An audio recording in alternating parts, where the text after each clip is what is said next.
to the world. Subscribe now to the Hot 97 YouTube channel. It's Ebro in the Morning with Laura Stiles and Rosenberg. Ebro in the Morning, Laura Stiles, Rosenberg. We got to get some work done.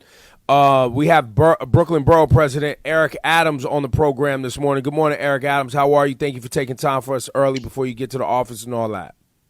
Thank you very much. Good seeing you all. And I'm already in the office, man. I've been here since coronavirus. Well, so I want to get right to the violence in the city. We've had, I think, over 100 shootings in 7 days in New York City. You've been very vocal about the NYPD coming with a better and more comprehensive crime-fighting plan. Can we hear some detail on that? Well, it's a combination. And when you think about it, you know, we had 101 shootings in 1 week. All of the victims were black or brown. And it appears as though that all of the shooters were black or brown. And when you look at those numbers, it wasn't since 1993 when I was in law enforcement that we were seeing numbers like that. And the victims are unbelievable. 6-year-old girl walking with her dad in the Bronx. Someone pulls up and shoots. Yeah, I saw that video. That girl is traumatized that baby's traumatized for life. And they have the license plate of that car, don't they? I mean, it's in the video. Right.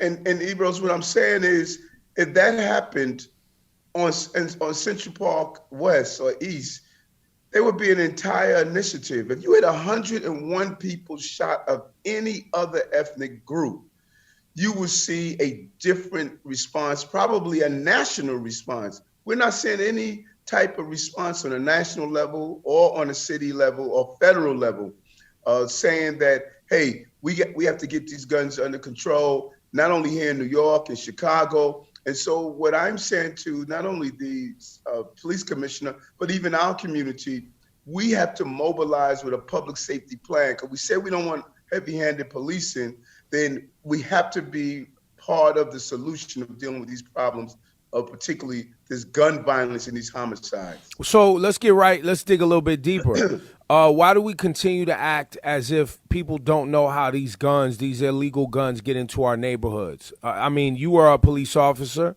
I'm sure they come in a multitude of ways. But people have known for a long time when these guns falling off trucks, these guns coming up, I-95 from other states.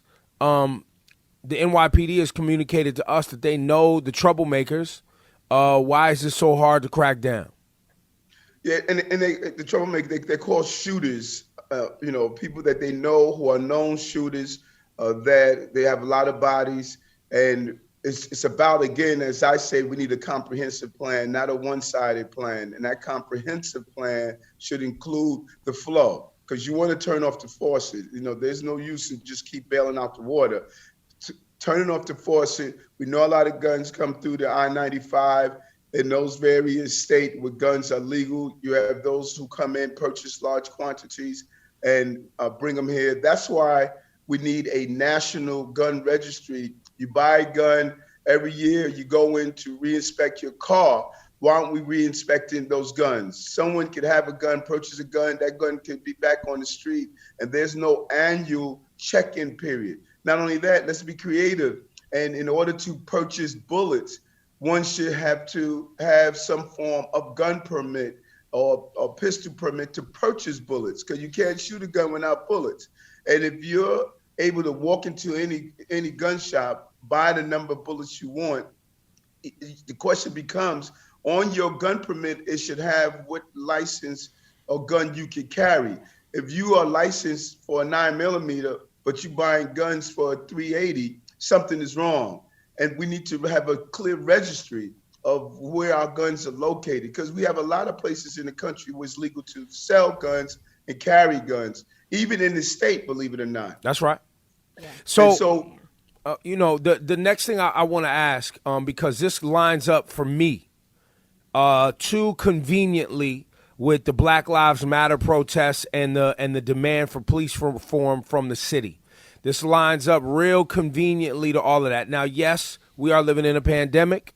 Yes, there's been allegations which have been debunked, but the commissioner said it, and so did de Blasio and Cuomo, about people being let out of Rikers, and that may be contributing to the increase in violence.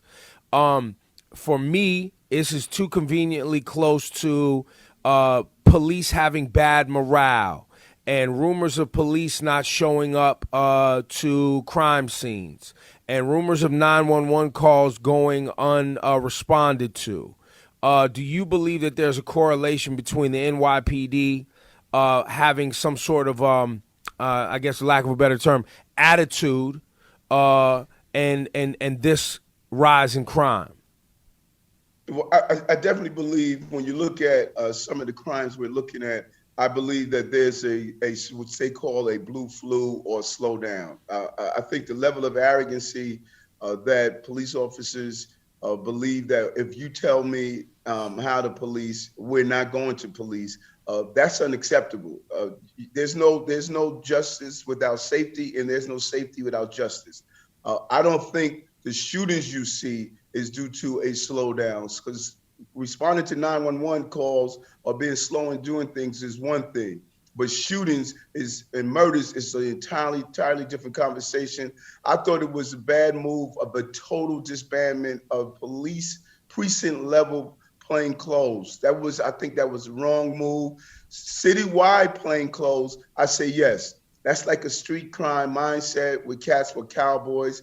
But on the precinct level, where you could have direct supervision, plainclothes is a powerful tool, because if you don't have plainclothes, then the shooter says, only thing I have to look out for is the blue and white. And that is not a good combination. Policing is the element of uncertainty and the element of omnipresence of certainty. You took away the element of uncertainty. So those who are shooters saying, if I don't see a blue and white, I can drive down a block and shoot a man while he's walking with his 6-year-old child, because I don't see a blue and white anywhere. Why did the disbandment of the plainclothes happen? I saw some community organizations asking for it, but it happened very fast, faster than probably any of the other changes that we asked for. Why was that so easy? That's a great question, Ebro. Here's the problem. Many people call for things without calling on the people who have been fighting for reform within the place. We can't just be so idealistic that we're not realistic on the principles of any industry area. I don't care if it's medicine, education, to just call for something. First, we should go to the folks like Noble, 100 Blacks, those who have been fighting for reform inside, and say, hey, what's the best way to do this? Plainclothes officers come in two different sections, well, several different sections, but the two primary ones, there's the citywide and there's the precinct level. So many of the citywide were extremely aggressive, high number of complaints, very cowboy style, young officers involved, lack of proper supervision. So that was a righteous call. But when you call for complete disbandment, now you're hurting a part of the tool that could be used to actually bring down some of this gun violence that we're seeing. There's been some rumors about you accepting donations from NYPD. And those articles I saw just the other day. How would you like to respond to that? Because there's a lack of trust between the community and the NYPD right now. You saw Attorney General Tish James' report. You're on the street, so there's a lack of trust. You've also been a police officer. How do you respond to the critiques of Eric Adams taking donations from the NYPD?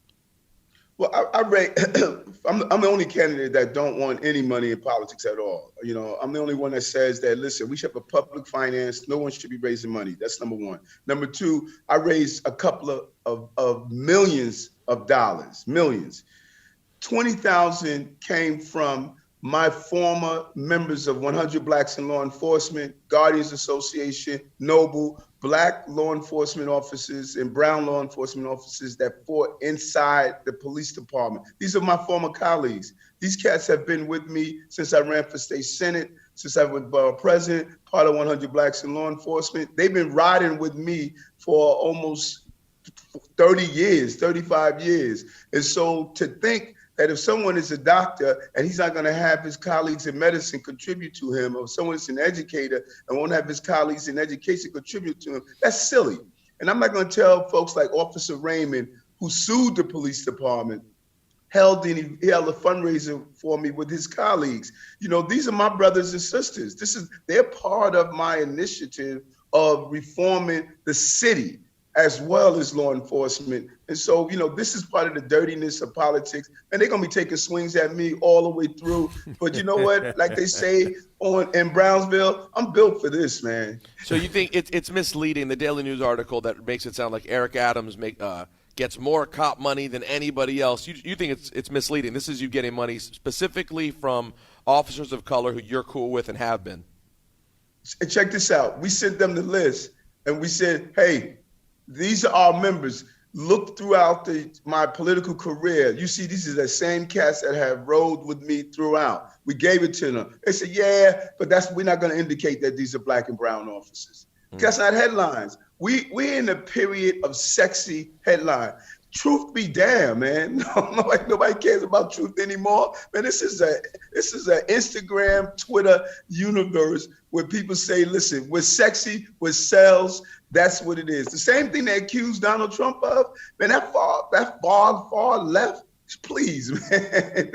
We moderate thinking, communication, real facts don't even matter in this universe we're in right now. Everybody's on an extreme agenda is what you're saying. Yep. It is, brother. And it's almost frightening because, when you start to look at some of the hits that they put me in the media, we give them the facts. And we say, listen, here are the documents. Here's the basic information. And you're going to write the story, but at least include that, hey, this guy, donation came from black and brown officers, was part of the organization he started. They said, no, we're not trying to include that in the article. Eric, go ahead, Laura. Speaking of headlines, there was also an article that came out of Daily News last month that said, Eric Adams, the only former cop running for mayor, calls for NYPD budget cuts. So that tells me that you are for defunding the police. And what kind of cuts would you like to see? And this is very interesting. That's why these conversations are so important. We can cut anywhere from $600 million to $1 billion. And here's why. Think about this for a moment, sister. You tell a plumber to fix your pipes in the house, but you come there every day and he's watering the garden. You say, man, I didn't hire you to do that. That's what we're doing in policing. We hire police to patrol and keep our city safe, yet they're doing clerical duties. There's no reason you're in a barrier detail. There's no reason you're a telephone switchboard operator or you're in some clerical place answering news inquiries. I say, let's drop the head count without dropping the patrol strength. Allow the attrition of officers, take these officers that are doing clerical to get to patrol strength where they're supposed to be. This would allow you to really drop the numbers. 90% of the police budget comes from manpower. Then we can switch all the overtime that they're making and use what we're using right now. Right now, officers sit in traffic court. They sit in court for crimes. There's no reason for them to sit there. When you need to interview them, put them on Zoom, put them on some of the telecommunications and have them communicate. That cuts your overtime. Even at parades, we need to change the assignments of police officers. I don't need you making overtime sitting at a parade or street fair. There's no reason for that. Let's have a civilian population that's trained in crowd control. Police officers don't have to respond to traffic accidents. Police officers don't have to respond to aided.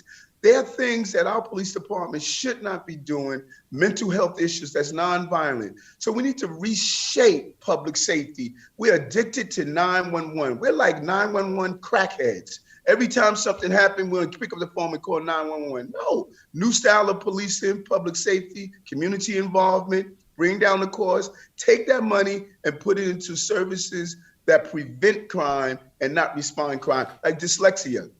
40% of people on Rikers Island are dyslexic.